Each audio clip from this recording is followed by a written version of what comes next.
ဆိုမြတ်သူစာခန်းစားနေရတဲ့တိုင်းရွက်ယောဂဆိုတာပါလေ။ online ပေါ်မှာတိုင်းရွက်ယောဂကိုခန်းစားနေရတဲ့ဆိုမြတ်သူစာဝေချလိုက်တဲ့ကိစ္စဟာအရန်ကိုနာမည်ကြီးလွန်နေပါတယ်။တိုင်းရွက်ရှိပေမဲ့10ပေါင်ကျော်ကိုတစ်ပတ်အတွင်းချလိုက်လို့လေတချို့ကတော်တော်လေးချီးကျူးနေကြပါတယ်။ဒါကြောင့်တိုင်းရွက်ယောဂဆိုတာပါလေဘယ်လိုတွေခန်းစားရတာလဲအသက်အန္တရာယ်ရှိလားဆိုတာကိုတင်ဆက်ပေးသွားမှာဖြစ်ပါတယ်။ဆိုမြတ်သူစာခန်းစားနေရတဲ့တိုင်းရွက်ယောဂအကြောင်းမပြောခင်မှာတိုင်းရွက်ဆိုတာကျမတို့ရဲ့လေပင်အရှိပံ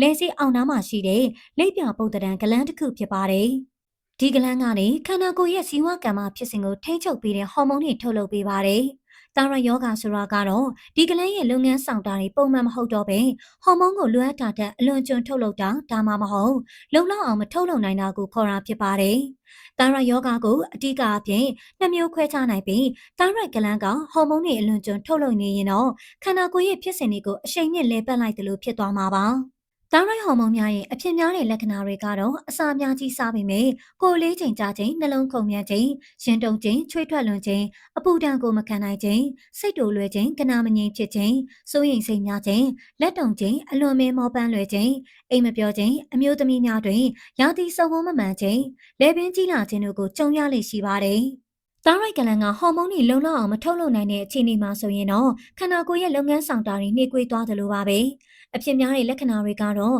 အစာများကြီးမစားဘဲကိုယ်လေးချိန်တက်လာခြင်းအမြဲတမ်းမောပန်းနှွမ်းနေပြီးအားမရှိသလိုဖြစ်ခြင်းအေးဒဏ်ကိုမခံနိုင်ခြင်းအသားရည်ခြောက်သွေးခြင်းစပင်ကျွတ်ခြင်းစပင်ကြမ်းတမ်းလာခြင်းဝမ်းချုပ်ခြင်းစိတ်တက်ကြခြင်းအာယုံစူးစိုက်ရခက်ခဲခြင်းမေ့လျော့လွယ်ခြင်းကြွက်သားများနာခြင်းခိုက်ခဲခြင်းအတန်ဩလာခြင်းတို့ကိုခံစားရစေပါတယ်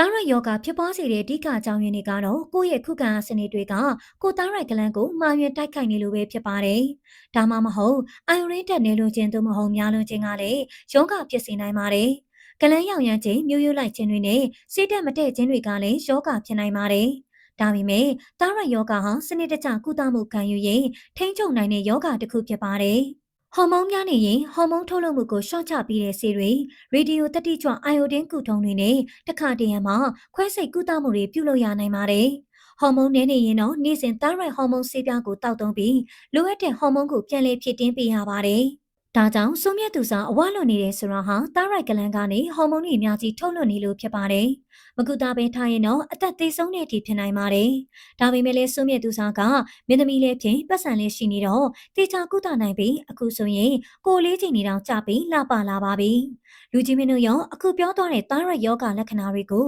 ကြုံနေရတယ်ဆိုရင်စေကန်းကိုအမြန်ဆုံးတွားရောက်ကြဖို့အကြံပေးရင်မိမိပတ်ဝန်းကျင်မှာရောဒီလိုယောဂခံစားနေရတဲ့လူတွေကိုတွေ့ဘူးကြပါသလားနော်။